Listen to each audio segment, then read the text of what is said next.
Alissa Violet made a career for herself on YouTube by jumping from drama to drama, and it would all start in 2015 when she got into a relationship with Jake Paul, who convinced her to move to LA and join him in Team 10, which was at the time one of the biggest internet groups with some of the biggest YouTubers. And Alissa would join them and start making content where she would start to grow her own following. But her followers didn't skyrocket until 2017 when she left Team 10 in the most disastrous way, which led to some of the biggest internet drama of all time, where Jake Paul would accuse Alissa Violet of cheating on him. That would lead to a string of events where Alissa would gain over 25 million views on her channel and nearly 800k subscribers from just one single video. And it all began when she made a video exposing Jake Paul called The Truth, where she would explain how their relationship was just for the cameras, and how Jake had girl after girl over every other night, and how she cried herself to sleep every night when she lived with Team 10. But their drama wouldn't stop there, and would only get bigger when Jake Paul released his now infamous diss track,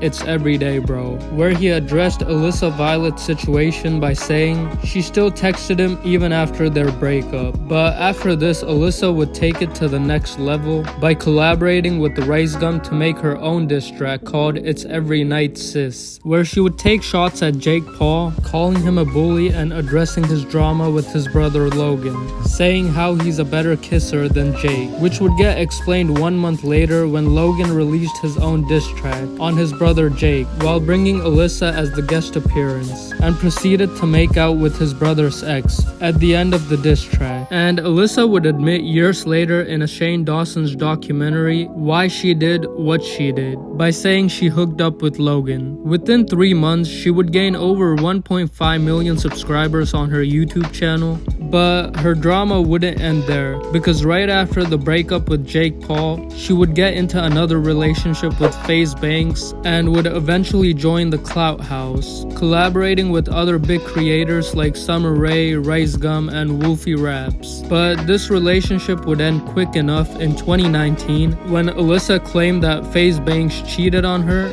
but unlike her last breakup, this one would be much more discreet and private, with both of them having mutual respect for each other even after the breakup. And luckily for Alissa, the 4 years she was in a relationship with Jake Paul and FaZe Banks were her best years on the internet, as they helped her reach nearly 4 million subscribers on YouTube with all the drama and clout chasing. So how did she go from gaining 1 million views on 60 of her 69 videos to now being off the internet and down a dark path? And it could be explained if we look at her YouTube channel, where she posted 69 videos in her 7 years on YouTube, which comes out to a video every 37 days. And she would always rely on her social circle, where she would feature in their videos or drama to stay relevant. But this would all come to an end in 2019 when she broke up with FaZe Banks and moved away from the Clout House, at which point her mental health was completely destroyed and she stopped posting on YouTube for a while to focus mostly on Instagram. And now in 2024, she's made 2 videos and occasionally posts on Instagram, where she doesn't look the best to the naked eye. In summary, it never felt like Alissa ever wanted to be a YouTuber or an internet star, and was instead thrust into stardom, and when she got there, never knew what to do with it. But yeah, if you watched it till here, please subscribe, it helps out, and thank you.